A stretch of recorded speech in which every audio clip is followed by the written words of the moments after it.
Hello friend, welcome to best kitchen recipe. આજે આપણે બનાવીશું ભરેલા કારેલા બટેકાનું શાક. આપણે કારેલા અને બટેકાની છાલ ઉતારીને રેડી કરી લીધા છે.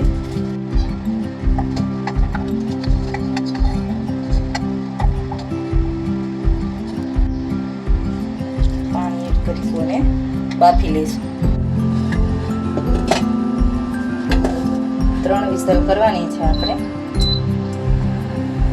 ત્યાં સુધીમાં આપણા કારેલા અને બટેકા સરસ રીતના બફાઈ જશે. કારેલા અને બટેકા બફાય ત્યાં સુધી આપણે એમનો મસાલો તૈયાર કરી લઈએ.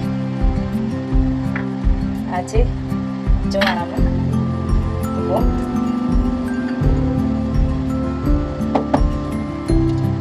શિંગદાણા છે ખાંડેલા, લીંબુનો રસ, પછી છે ગોળ એડ કરીએ છીએ આપણે. એ તમારા સ્વાદ અનુસાર જ ઉમેરવાનું છે. અને આ છે લસણ અને લાલ મરચાંનો મસાલો. તીખું પણ તમારા સ્વાદ મુજબ.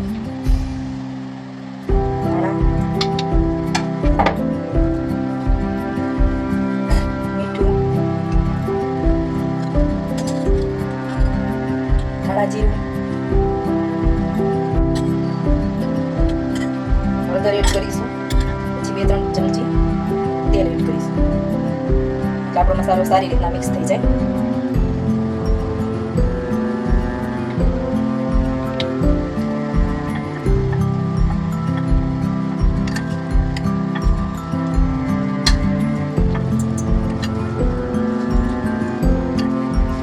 મસાલો મિક્સ કરીને પછી આપણો મસાલો સારી રીતના મિક્સ થઈ ગયો છે. કરેલું સરસ આ રીતના આખા જેમ બફાઈ જાય એટલે આખા જ રાખવાના છે. મસાલો કરીને અનફોલ્ડ કરવાના છે. થોડા હાથની મદદથી કરીશું. એ રીતના બધા કરેલા છે કરી લઈશું.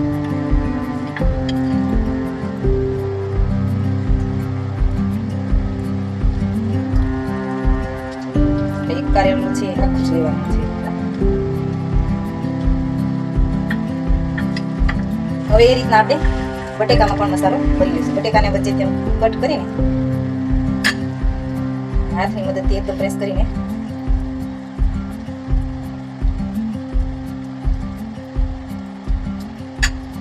આ રીતના વચ્ચે ભરી લઈશું.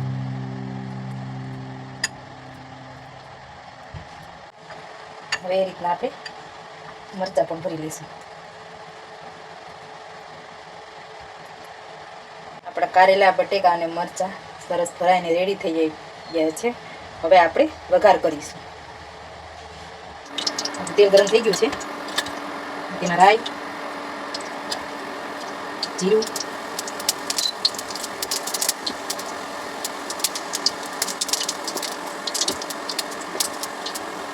રાઈ અને જીરું, હિંગ,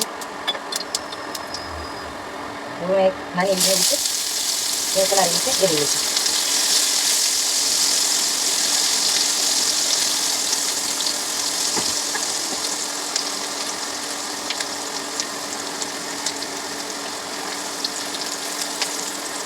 લીમડી છે બ્રાઉન થઈ ગઈ છે. હવે તેલ આપણે એમાં મરચાં લઈશું એટલે તેલમાં સારી રીતના પકડાઈ જાય.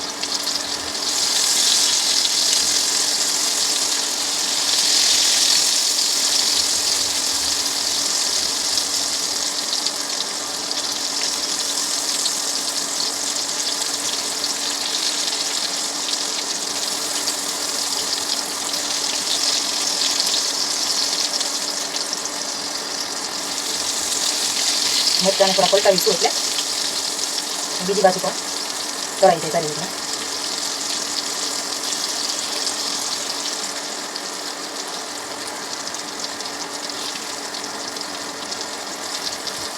તો મરચાં થઈ ગયા છે.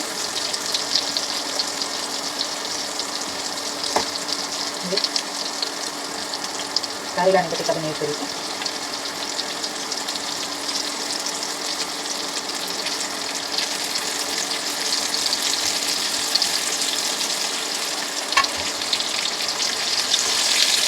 એને પણ આપણે ચમચાની મદદથી પલટાવતા આવીશું થોડી વાર, એટલે એ પણ સતરાય છે સારી રીતે.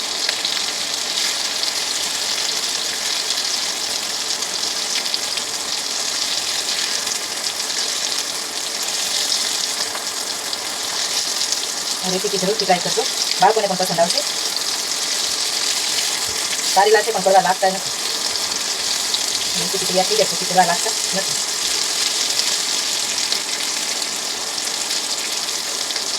સારી લાગે પણ બંને બાજુ સરસ સારી રીતે થઈ જાય પછી એમાં થોડું પાણી એડ કરીશું એટલે ગ્રેવી થઈ જાય.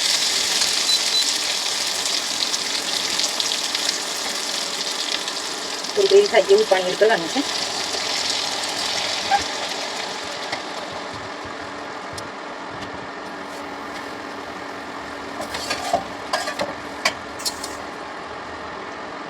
જેના પર ડીશ રાખી દઈશું. 3-4 મિનિટ આ રીતના એની અંદર ચડવા દેવાનું છે એટલે એકદમ આપણો રસો છે ઘાટો થઈ જાય. 3-4 મિનિટ થઈ ગઈ છે. હવે જોઈ લઈએ, તેલ સારી રીતના ઉપર આવી ગયું છે અને આપણું શાક પણ ચડી ગયું છે. લીલા ધાણા એડ કરીશું.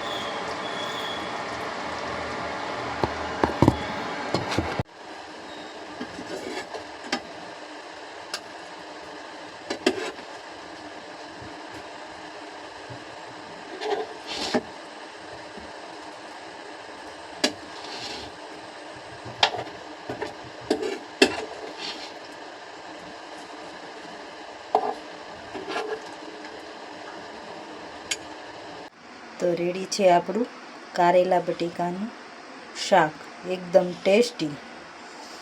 Thank you for watching.